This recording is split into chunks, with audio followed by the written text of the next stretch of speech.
Hi everyone, ನಾನು ನಿಮ್ಮ ಕನ್ನಡ ಕೋರಿ ಪ್ರೇಮ. ನನ್ನ ಯೂಟ್ಯೂಬ್ ಚಾನಲ್ಗೆ ನಿಮ್ಮೆಲ್ಲರಿಗೂ ಪ್ರೀತಿಯ ಸ್ವಾಗತ.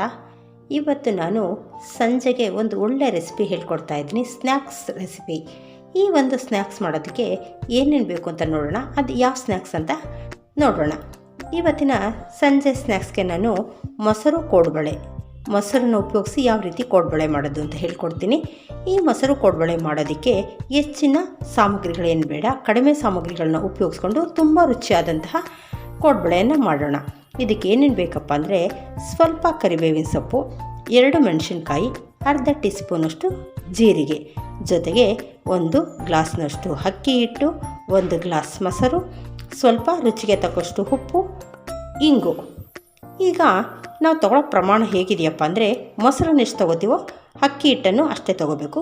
ಜೊತೆಗೆ ಅಕ್ಕಿ ಹಿಟ್ಟು ಏನಂದರೆ ಅದರಲ್ಲೇನು ಸ್ಪೆಷಲ್ ಇಲ್ಲ, ನಾವು ರೊಟ್ಟಿಗೆಲ್ಲ ಮಿಲ್ ಮಾಡಿಸ್ತೀವಲ್ಲ ಅದೇ ಹಿಟ್ಟೆ.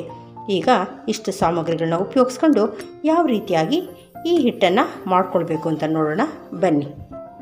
ನೋಡಿ, ಈ ಹಿಟ್ಟನ್ನು ಹೇಗೆ ರೆಡಿ ಮಾಡ್ಕೊಳ್ಬೇಕು ಅಂದರೆ ನೋಡಿ, ನಾವು ತೊಗೊಂಡಿರೋಂಥ 1 ಗ್ಲಾಸ್ ಮೊಸರನ್ನ ಈ ಬೌಲ್ ಒಳಗಡೆ ಸೇರಿಸ್ತಾ ಇದ್ದೀನಿ.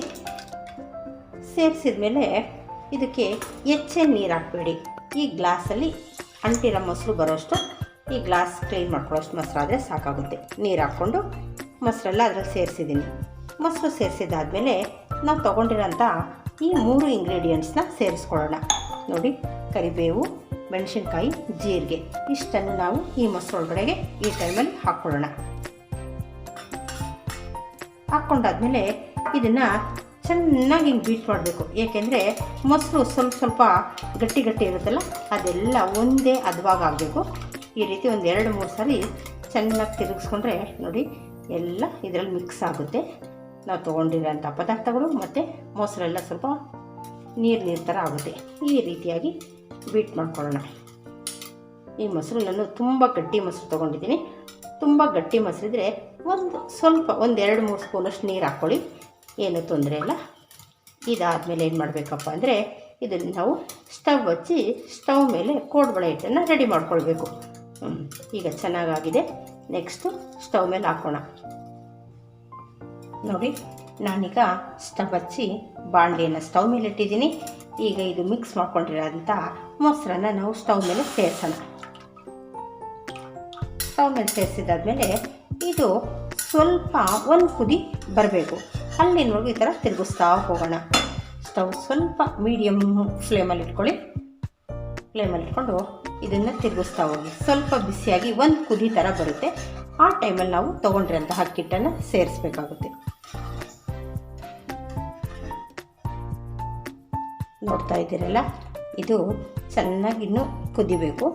ಈ ಮೊಸರು ನಾವು ಅಷ್ಟು ಗಟ್ಟಿ ಮೊಸರು ಹಾಕಿದ್ರೂ ಬಿಸಿ ಇಟ್ಮೇಲೆ ಈ ಥರ ಸ್ವಲ್ಪ ನೀರಾಗುತ್ತೆ. ಆದರೂ ತೊಂದರೆ ಇಲ್ಲ, ಇದೇ ರೀತಿ ಬರಬೇಕು. ಈಗ ಇನ್ನೂ 1-2 ನಿಮಿಷ ಇದು ಒಂದು ಕುದಿ ಮೇಲೆ ಕುದಿಬೇಕು. ಅಲ್ಲಿನವರೆಗೂ ನಾವು ಫ್ಲೇಮ್ನ ಸಿಮ್ಮಲ್ಲೇ ಇಟ್ಕೊಂಡು ಕುದಿಸೋಣ. ಈ ಥರ ಕೈ ಬಿಡ್ದೇ ತಿರುಗಿಸ್ತಾ ಇರ್ರಿ. ಆಗಿನ್ನೊಂದು 2 ನಿಮಿಷದಲ್ಲಿ ಇದು ಕುದಿಯೋದಕ್ಕೆ ಪ್ರಾರಂಭ ಆಗುತ್ತೆ. ನೋಡ್ತಾ ಇದ್ದೀರಲ್ಲ, ಈಗ ಚೆನ್ನಾಗಿ ಮೊಸರು ಕುದಿಯೋದಕ್ಕೆ ಪ್ರಾರಂಭ ಆಗಿದೆ. ಈ ಒಂದು ಟೈಮಲ್ಲಿ ನಾವು ರುಚಿಗೆ ತಕ್ಕಷ್ಟು ಉಪ್ಪನ್ನು ಸೇರಿಸ್ಕೊಳ್ಳೋಣ. ಇಷ್ಟು ಉಪ್ಪು ಸಾಕಾಗುತ್ತೆ. ಜೊತೆಗೆ 1 ಚಿಟಿಕೆಯಷ್ಟು ಹಿಂಗನ್ನು ಸಹ ನಾನು ಸೇರಿಸ್ತಿದ್ದೀನಿ. ಸ್ವಲ್ಪ ಹಿಂಗು ಸಾಕಾಗುತ್ತೆ. ಇಷ್ಟು ಹಿಂಗೆ ಸೇರಿಸಿದಾದ್ಮೇಲೆ ಮತ್ತೊಮ್ಮೆ ಎಲ್ಲ ಮಿಕ್ಸ್ ಮಾಡೋಣ. ನೋಡ್ತಾ ಇದ್ದೀರಲ್ಲ, ಈಗೆಲ್ಲ ಮಿಕ್ಸ್ ಮಾಡಿದ್ಮೇಲೆ ನಾವು ತೊಗೊಂಡಿರೋಂಥ 1 ಗ್ಲಾಸ್ ಅಕ್ಕಿ ಹಿಟ್ಟನ್ನ ಇದರಲ್ಲಿ ಸೇರಿಸೋಣ. ನಿಧಾನವಾಗಿ ಹಾಕಿ ಸೇರಿಸ್ಬಿಟ್ಟು ಎಲ್ಲವನ್ನು ಒಂದು ಮಿಕ್ಸ್ ಮಾಡೋಣ. ಈ ರೀತಿ ಚೆನ್ನಾಗಿ ಎಲ್ಲ ಮಿಕ್ಸ್ ಕೊಟ್ಟರೆ ಈ ಹಿಟ್ಟು ಇದರಲ್ಲೇ ಬೇಯಬೇಕು. 1-2 ನಿಮಿಷಗಳ ಕಾಲ ಬೇಯಿಸೋಣ.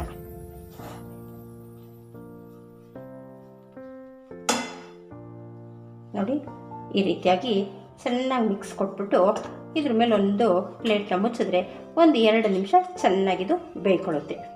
ನೋಡಿ, ಈ ರೀತಿ ಚೆನ್ನಾಗಿ ಮೊಸರು ಜೊತೆ ಎಲ್ಲವನ್ನು ಸೇರಿಸಿ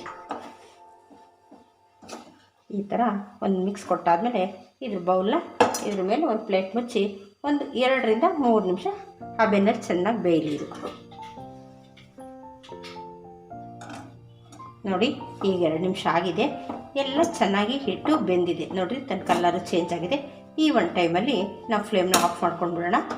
ಆಫ್ ಮಾಡಿದಾದ್ಮೇಲೆ ಏನು ಮಾಡಬೇಕು ಅಂದರೆ ಚೆನ್ನಾಗಿ ಒಂದು ಸಾರಿ ಮಿಕ್ಸ್ ಕೊಟ್ಟು ಒಂದು 10 ನಿಮಿಷ ಇದನ್ನು ಸ್ವಲ್ಪ ಬಿಸಿ ಕಮ್ಮಿ ಆಗೋಕ್ಕೆ ಬಿಡಬೇಕು. ಯಾಕೆಂದರೆ ಈ ಬಿಸಿ ಇದ್ದರೆ ಕೈಯಲ್ಲಿ ಮುಟ್ಟಿ ಇದನ್ನು ಮಿದಿಯೋದಕ್ಕಾಗಲ್ಲ. ಅದಕ್ಕೋಸ್ಕರ ಬಿಸಿ ಕಡಿಮೆ ಆಗೋವರೆಗೂ ಇದನ್ನು ಹಾಗೆ ಇಡೋಣ. ಫ್ಲೇಮ್ನ ಆಫ್ ಮಾಡಿದ್ದೀನಿ, ಸ್ವಲ್ಪ ಆರಲಿ. ನೋಡಿ ಇದನ್ನು ನಾನು ಸ್ಟವ್ ಮೇಲಿಂದ ತೆಗೆದ್ಮೇಲೆ ಬೇರೆ ಒಂದು ಬೌಲಲ್ಲಿ ಶಿಫ್ಟ್ ಮಾಡ್ಕೊಂಡಿದ್ದೀನಿ. ಸ್ವಲ್ಪ ಬಿಸಿ ಕಡಿಮೆ ಆಗಿದೆ. ಈ ಒಂದು ಟೈಮಲ್ಲಿ ಇದನ್ನು ಚೆನ್ನಾಗಿ ಕಲಿಸ್ಕೊಳ್ಬೇಕು. ಅಕಸ್ಮಾತ್ ಒಂದು ವೇಳೆ ಏನು ಗಟ್ಟಿ ಇದೆ ಅಂತ ನಿಮ್ಗೆ ಅನಿಸಿದ್ರೆ ಕೋಡ್ಬಳೆಗಳನ್ನ ಈ ಥರ ಒಸೆಯೋಕ್ಕೆ ಬರಲ್ಲ ಅಂದರೆ ಸ್ವಲ್ಪ ಚೂರು ಉಗುರು ನೀರು ಈ ಥರ ಲೈಟಾಗಿ ಚುಂಪಿಸ್ಕೊಂಡು ಚೆನ್ನಾಗಿ ನಾದಬೇಕು. ನೋಡಿ ಯಾವ ಥರ ನಾದಬೇಕು ಅಂದರೆ ಚಪಾತಿ ಪೂರಿ ಕಲಿಸ್ತೀವಲ್ಲ ಅದಕ್ಕಿಂತ ಹೆಚ್ಚು ಕಲಿಸ್ಬೇಕು. ನೋಡಿ ಈ ಥರ ಈಗ ಮಾಡ್ಕೊಂಡು ಕಲಿಸ್ಬೇಕು. ನಾವು ಎಷ್ಟು ನೀಟಾಗಿ ಕಲಿಸ್ತೀವೋ ನಮಗೆ ಅಷ್ಟೇ ನೀಟಾಗಿ ಬರುತ್ತೆ. ಇಲ್ಲ ಅಂತಂದರೆ ನಾವು ಹೊಸೆಯುವಾಗ ಕಟ್ಟಾಗ್ಬಿಡುತ್ತೆ. ಅದಕ್ಕೋಸ್ಕರ ತುಂಬ ಪ್ರೆಷರ್ ಹಾಕಿ ತುಂಬ ನೀಟಾಗಿ ಕಲಿಸಿ. ಮಧ್ಯ ನಿಮಗೇನಾದರೂ ಸ್ವಲ್ಪ ಟೈಟ್ ಅನ್ನಿಸಿದ್ರೆ ಸ್ವಲ್ಪ ಲೈಟಾಗಿ ನೀರು ಚುಕ್ಕಿಸ್ಕೊಂಡು ಕಲಿಸಿ. ಒಂದು ಮಿನಿಮಮ್ ಒಂದು 5 ನಿಮಿಷಗಳ ಕಾಲ ಈ ರೀತಿ ಮಾಡ್ತಾ ಮಿಕ್ಸ್ ಮಾಡ್ಕೊಂಡು ಕಲಿಸಿ.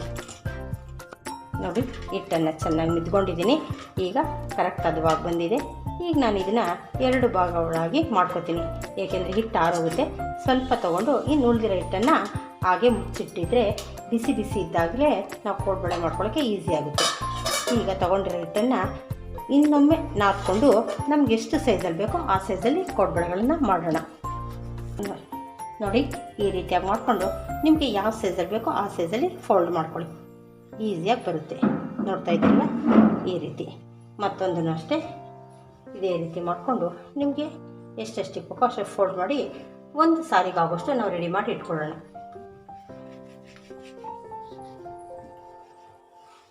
ನೋಡಿ ನಾನು ಆಗಲೇ ಬಾಣಲಿನಲ್ಲಿ ಎಣ್ಣೆ ಕಾಯಿದ್ದಕ್ಕಿಟ್ಟಿದ್ದೆ. ಎಣ್ಣೆನೂ ಬಿಸಿಯಾಗಿದೆ. ನಾನೀಗ ಒಂದು ಸಾರಿಗೆ ಎಷ್ಟು ಬೇಕೋ ಅಷ್ಟನ್ನು ರೆಡಿ ಮಾಡಿ ಇಟ್ಕೊಂಡಿದ್ದೀನಿ. ಈಗ ನಿಧಾನವಾಗಿ ಒಂದೊಂದೇ ಇದ್ರ ಒಳ್ಳಲ್ಲಿ ಹಾಕೋಣ.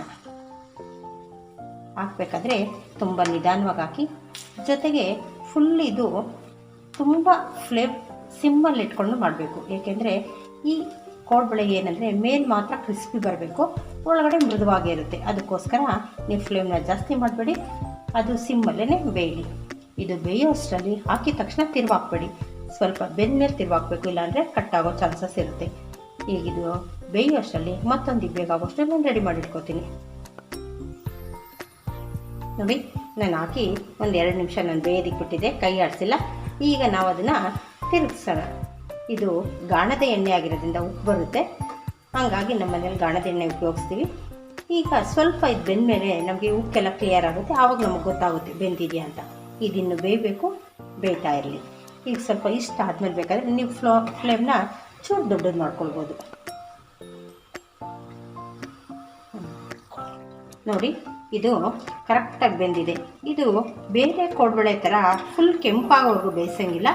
ಇಷ್ಟಾದರೆ ನೋಡಿ ಸೌಂಡಲ್ಲೇ ಗೊತ್ತಾಗುತ್ತೆ. ಮೇಲೆ ನೋಡಿ ಸೌಂಡ್ ಬರ್ತಾ ಇರುತ್ತೆ. ಇದು ಮೇಲೆ ಮಾತ್ರ ಕ್ರಿಸ್ಪಿ ಇರುತ್ತೆ, ಒಳಗಡೆ ಮೆತ್ತಗೆ ಇರುತ್ತೆ. ಹಾಗಾಗಿ ಇಷ್ಟು ಬೆಂದರೆ ಸಾಕು. ಈಗ ನಾವು ಫ್ಲೇಮ್ನ ಕಡಿಮೆ ಮಾಡಿ ಈ ಕೋಡ್ಬಳೆಗಳನ್ನೆಲ್ಲ ನಿಧಾನವಾಗಿ ತಕ್ಕೊಳ್ಳೋಣ. ನೋಡಿ ಈ ರೀತಿ ನಿಧಾನವಾಗಿ ಎಣ್ಣೆನೆಲ್ಲ ಸೋರಿಸಿ ತೆಗೆದು ಈ ಬೌಲೆಲ್ಲ ಇಟ್ಕೋತೀನಿ. ಸೌಂಡ್ ನೋಡಿ ಹೇಗೆ ಬರುತ್ತೆ, ಅಷ್ಟು ಕ್ರಿಸ್ಪಿಯಾಗಿದೆ.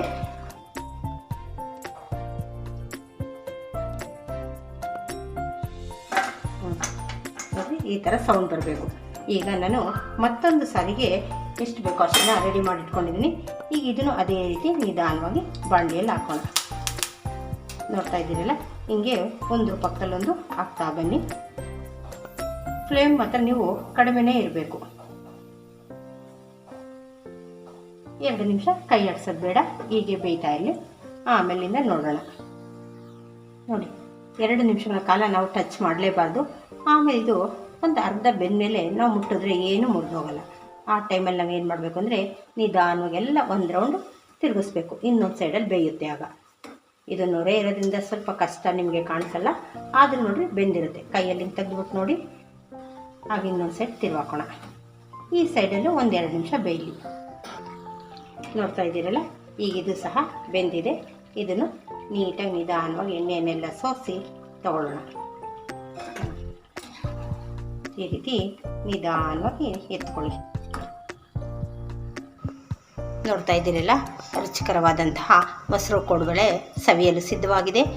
ನಾನು ಮೊದಲೇ ಹೇಳಿದಾಗೆ ಈ ಒಂದು ಕೋಡುಬಳೆ ನೋಡೋದಕ್ಕೆ ಮೇಲೆ ಕ್ರಿಸ್ಪಿಯಾಗಿರುತ್ತೆ, ಒಳಗಡೆ ನೋಡಿ ಮುರಿದು ನೋಡಿ ಒಳಗಡೆ ಸಾಫ್ಟಾಗಿರುತ್ತೆ, ಮೇಲೆ ಮಾತ್ರ ಕರುವನ್ನ ರೀತಿಯಾಗಿರುತ್ತೆ. ಒಮ್ಮೆ ನೀವು ಈ ಒಂದು ರೆಸಿಪಿನ ಟ್ರೈ ಮಾಡಿ, ನಿಮಗೂ ಈ ರೆಸಿಪಿ ತುಂಬ ಇಷ್ಟ ಆಗುತ್ತೆ. ಇದನ್ನು ಚಟ್ನಿ ಜೊತೆ ತಿಂದರೆ ತುಂಬ ಅದ್ಭುತವಾಗಿರುತ್ತೆ. ನೀವೆಲ್ಲರಿಗೂ ಈ ರೆಸಿಪಿ ಏನಾದರೂ ಇಷ್ಟ ಆದರೆ ಲೈಕ್ ಮಾಡಿ, ಶೇರ್ ಮಾಡಿ, ಸಬ್ಸ್ಕ್ರೈಬ್ ಮಾಡೋದನ್ನ ಮರಿಬೇಡಿ. Thank you.